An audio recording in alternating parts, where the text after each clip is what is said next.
Glacial lake outburst floods are of a major concern, especially in a country like Bhutan. Now, being prepared for these and risk reduction are very important components. Kuzangpo, I'm Tenzin Rabgye and you're watching the panel.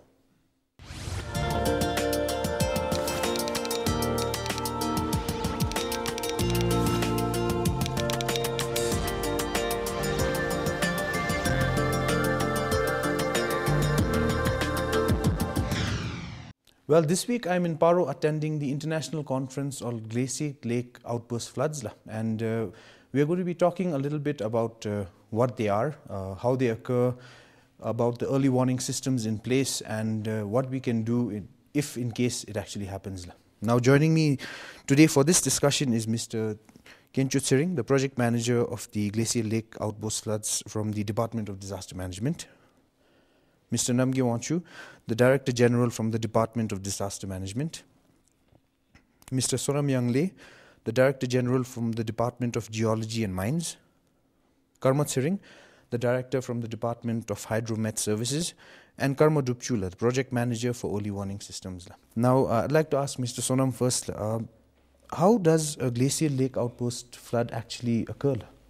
Now, glacial lake outburst floods occur mainly because some scientists say that it is due to the climate change, the global warming that takes place, and because of the global warming, the rate of melting of the ice is much, much faster. And when the ice melts, the ice is turned into water and the volume in the lakes increase. So as a result, because of too much water accumulated in the lakes, then it gets it bleaches and then becomes flooding. Yes. Now, also there is another school of thoughts being propagated by many others that this fast melting of glacier is a natural process. But of course, these things are discussed at the higher scientific level, which we really can't be sure. But whatever it is, the lakes in our part of the Himalayas are melting very fast.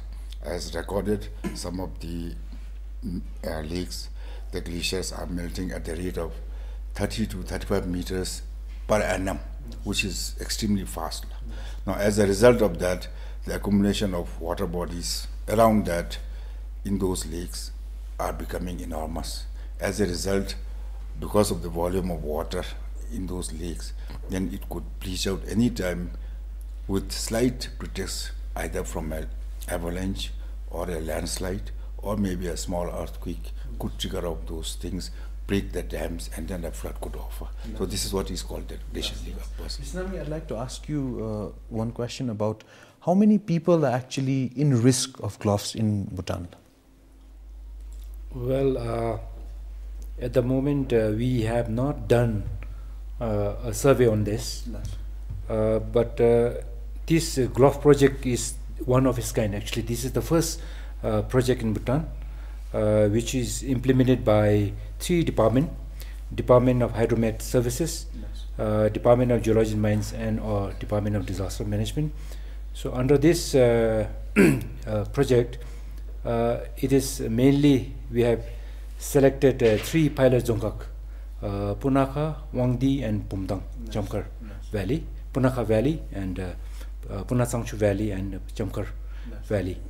So we have not really done exclusive survey, but in Punakha Valley we have about 21 vulnerable communities living along the river basin, and in Jamkar about 7 or 8 communities living along this so-called the vulnerable communities living along the river basin.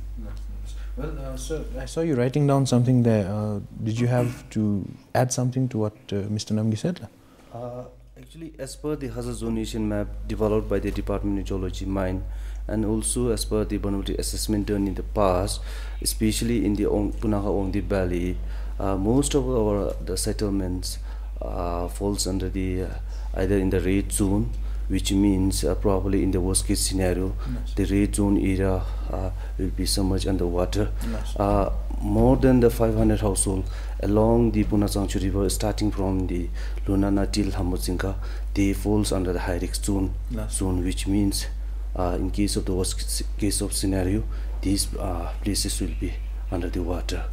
And also like more than 500 households with approx around 3,500 people, and about 5 schools is under the Punakha, Wangdi, and few schools under Hamutsinka.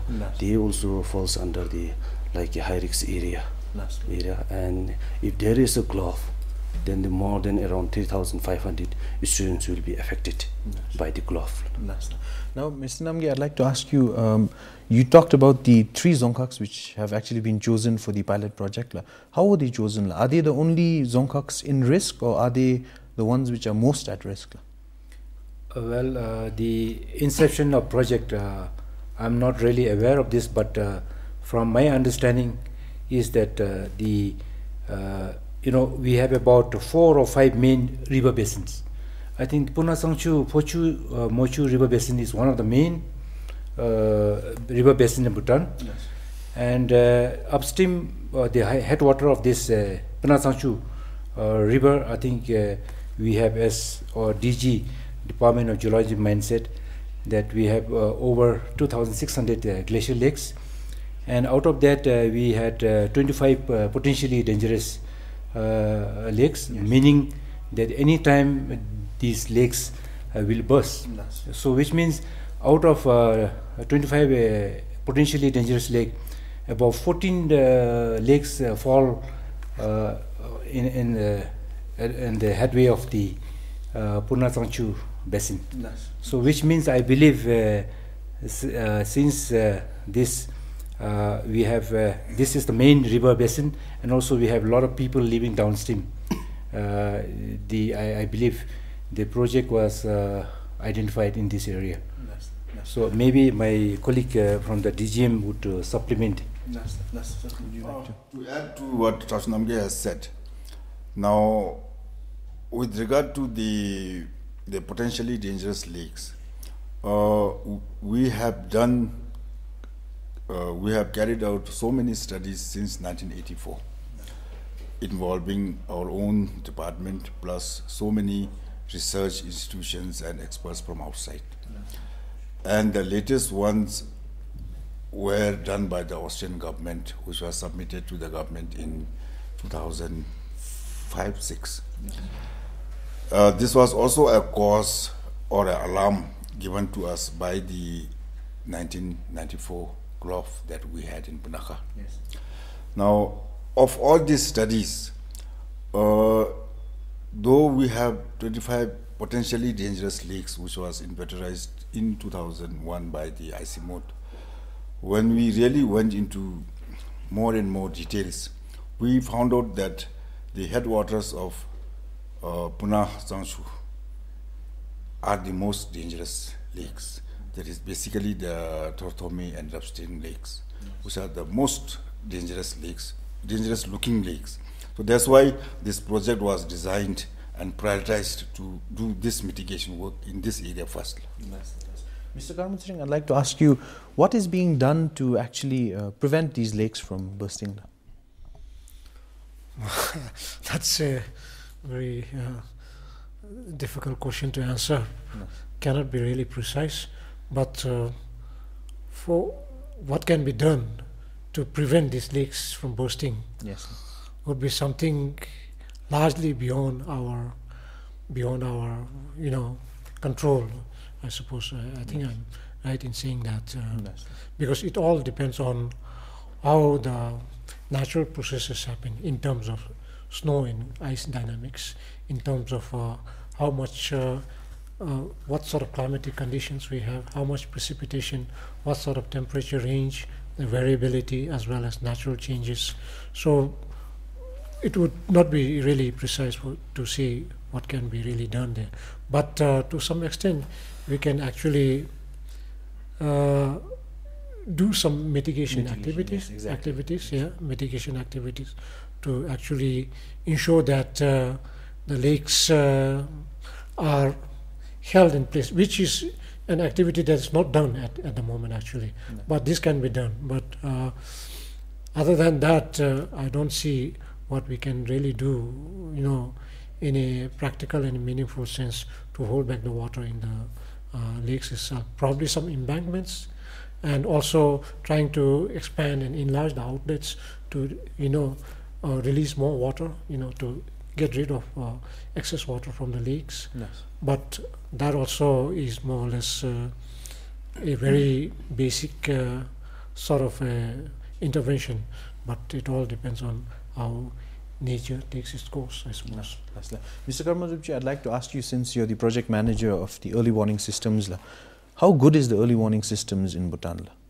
In fact, I think I'd like to mention here, because soon after the 1994 GLOF, I think there are a lot of studies has been carried out by Department of Geology and Mines, and one of the things directed by the government was to set up the early warning system. So in fact, soon after the 1994, so our department was directed to set up the GLOF early warning. So what we have done is we have set up a manual early warning system where we depute 2% every year from our office and station almost like 1 year there, and they monitor the lakes and as well as the conference, and then they use the HF wireless and also the satellite phones to communicate daily to our office. Yes. But however, I think this manual early warning system, there's a human intervention.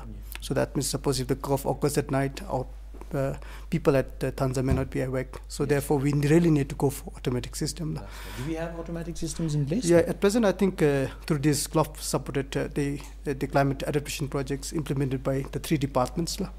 So although I think there are a lot of other mitigations like reduction of the lowering of the lake, Yes. but although the Department of Geology has already achieved the target of lowering of 5 meters, but it doesn't mean that the risk is there is no risk. Yes. That's why we have to set up the early warning. Yes. So in the early warning, I think at present we have, when you have early warning, we need to have the 4 critical components.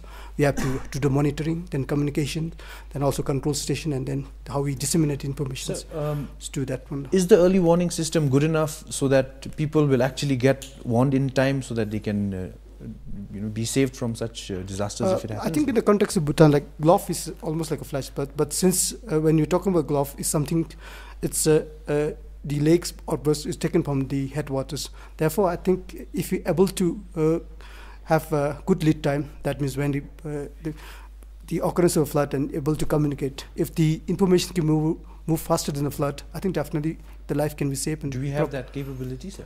In fact, I think as per the studies, especially for, I think at present early warning is just only for the Pochi basins, Yes. and in fact we are monitoring all the 4 lakes. Yes. Suppose if one of the lake is breached, so therefore I think we have enough time, almost like 5 to 6 hours. But I think the time will be depend on so many other factors. But at least I think we should have 5 to 6 hours, and if we able to communicate, and if they could activate the siren, I think definitely we'll able to save the life. Now, that time Mr. Karmat Singh talked about there being a possibility, not actually being a possibility, but we are going to have GLOFs in our country.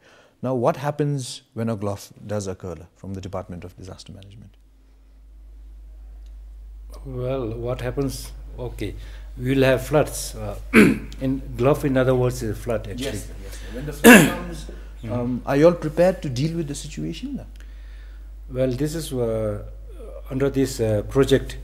Our main function, the main mandate of the Department of Disaster Management is to raise awareness, and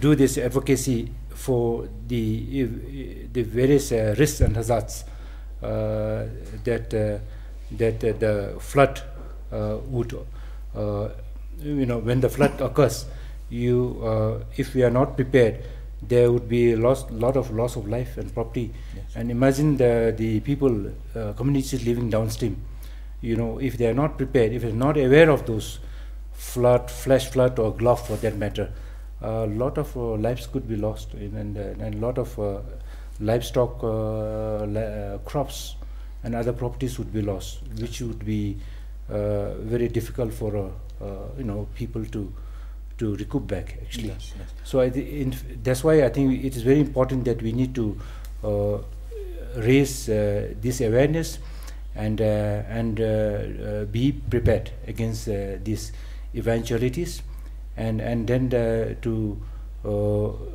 make people to plan for themselves, to come up with various plans, and then to especially along this Punazanshu and Chamkhar Valley, we advise people to evacuate to a safer place in case of flood, and then of course the evacuation sites are already identified beforehand, and they should be knowing that in case of such disaster they would be escaping unharmed to this pre-designated evacuation site. Sir, when you talk about pre-designated evacuation sites, that means that I'm sure you'll have done awareness campaigns. Now, how ready are the Bhutanese people, Mr. Kencho, if in case a GLOF does occur, how ready are they to deal with a situation like that? Along this Punasangchu River and the Chamkhar River, with the support from this current project, we have done so many non-structural mitigation and community preparedness measures. Like in each vulnerable communities, as a backup to the automatic early warning system, we have also in place the community-based early warning system. Whereas in each vulnerable community, we have appointed the community focal person basically to disseminate and to help the people in evacuating in case of emergency. And these focal person are provided with the mobile phones, vouchers as an incentive with the support from this project. And also in each vulnerable communities, as highlighted by my Director General, starting from Lunana till Hamudzinka, we have identified more than 21 vulnerable communities. And in each vulnerable communities, with the focal person, and we have also identified the safe GLOF evacuation area, and we have made aware to the communities on this safe evacuation site. While identifying the safe evacuation site, we have considered the important factor like good accessibility from the settlement till to the safe evacuation site, and also the during the evacuation, the time factor is very essential.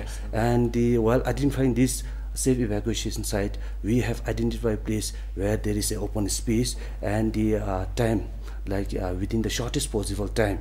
In case if there is a GLOF, the community along with their property should move to that community safe evacuation site, and also to build the capacity and to make the people aware on the safe evacuation site, and also hazard zonation demarcation and GLOF early warning system.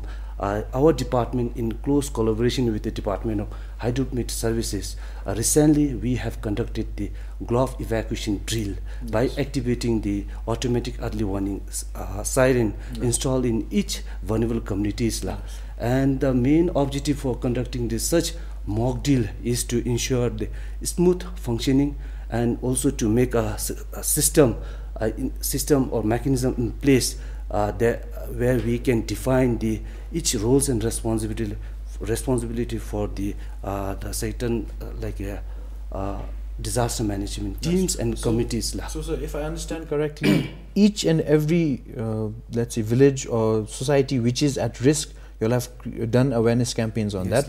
They know exactly where to go. Thus, Mr. Karma, Mr. Zencho talked about the fact that you all did actually have these mock drills where you all actually ran the sirens and people had to evacuate. What was the outcome? Did people evacuate? Did they take it seriously enough? Did they evacuate in time? You think? I think I'll pass this question to my colleague. That's yeah. So please, Mr. In fact, I think because I think this particularly early warning project, I think even from starting from the designing and planning stage, I think we did engage the communities and also the local government. Therefore, I think people are quite supportive to this project, and from our side, I think especially during the Department of Disaster Management and Department of Hydrometeorology Services, when you go to to create the education awareness, and we always go together and also try to create awareness. And especially, I think we did receive the full support, and they were cooperative, and also through the full support from the Zonghak administrations. Now, let me just ask you again, while we're talking about the early warning system, the sirens, when you all did these tests, how do you all take care of your equipment which is out in the field? Do you all have people who look after the equipment? Because a lot of the time you see let's face it, a major problem is that people, you know, they don't really look after stuff. Now, how do you all take care of that situation? I think this is a very important question. In fact, I think most of the monitoring stations or sirens are located in very remote and also very close to the communities. Therefore, I think through these projects, we try to develop a sense of ownership for the community level. And therefore, I think same thing. I think that we at present, I think our early warning system was operational since September 2011, and so far I think nothing has happened to any equipments. And that I also feel that we are receiving a full support from the communities, and every time I think we are advocating, you know, to grant the support, because at the end of the day, this equipment is not for the government but for the vulnerable community themselves. So do you all like have frequent maintenance of these equipment? In fact, I think this system is developed in such a way that the mock drill is the one way we can test our system. But in fact, I think all the equipments we can monitor, almost like health of the system can be viewed in the control station that's set up in Wangdi. And all the sirens, I think they report to the control station once in a day, once in 24 hours. So that mainly I think we did this just to reduce the cost. And also we are checking the battery status of the sirens. So in fact, I think only when we see some problem in instance, we can send the people in the field and do maintenance. But system, we have developed a system that system take care of itself. System takes care of the maintenance system, work if needed. Thus, Mr. Sonam, I'd like to ask you about the mitigation work which is going on at the lakes, if there are any. What's happening? Well, actually, the mitigation work started since 2009, and by September this year, we have completed 4 seasons. The biggest challenge is that in a year, we get only 3 months to work. Otherwise, the area is not accessible. So that is the biggest challenge. And to mobilize all this manpower and logistics, we had to transport almost 60 to 70 tons every year for within those 3 months. But whatever, the actual work started since 2009. We have been employing around over 300 people all the time there. The whole objective of this mitigation work was to reduce the water level of the Thorthome Lake by 5 meters. By reducing it by 5 meters, the whole idea is that it may not mitigate the whole potential for GLOF, but it will definitely reduce the risk by that much. As I have said in the earlier news also, that by reducing the lake level by 5 meters, we have almost discharged 17,000 cubic meters of water, 17 million cubic meters of water, which is almost equivalent to the flood that we had in 1994. So that much water has already been reduced, which means even if a GLOF occurs, the risk, the damage downstream will be reduced by that much. But we hope that with this and with the help of natural system, the lake gets stabilized at this, as it is indicative, because in the Austrian report which was submitted to the government in 2004-05, it was predicted that the Thorthome Lake might burst out latest maybe before 2010. So since we have started the work of this mitigation, today it is 2012, and nothing has happened, so we are hoping that it is getting stabilized, and we hope that the same trend continues and it gets stabilized after some time. The work itself, we have completed the work by last September 30th. We have finished all the work. We have reduced the lake by 5 meters, and all our people and everybody is back now. And we are only hoping that the lake will stabilize, and there is no requirement of early warning system and the disaster management on the awareness. Let's talk about the conference which we had today, the international conference. Mr. Garmensring, I'd like to ask you, why the need for an international conference on glacial lake outburst floods? In a nutshell, the international conference objective is to actually share information and knowledge among GLOF prone countries in the region and beyond. The second one is to actually, share the experiences and lessons from the GLOF project implementation in Bhutan. The next one is for providing us a forum to interact with international experts and try to learn from their experiences and best practices. And the other one, important one, is also for how we could best scale up and replicate the project lessons and experiences to other parts of the country as well as to neighboring countries if they are applicable. And the third one is to actually try to capture some investment, multilateral, bilateral investment and funds to support further interventions, projects and activities of same kind, especially in relation to reducing risks from GLOFs, especially induced by climate change impacts. I'd like to thank my panelists for joining me, Mr. Kencho, Mr. Namgye, Mr. Sonam, Mr. Karma Tsiring and Mr. Karma Drupchila. Thank you so much for joining me on this edition of the panel. I'd like to thank you also for joining me. I hope that this discussion actually you all learned a little bit more about GLOF and it was informative for you all as it was for me. Thank you so much for joining me. Until next week, this is Tenzin Rabgye saying bye-bye.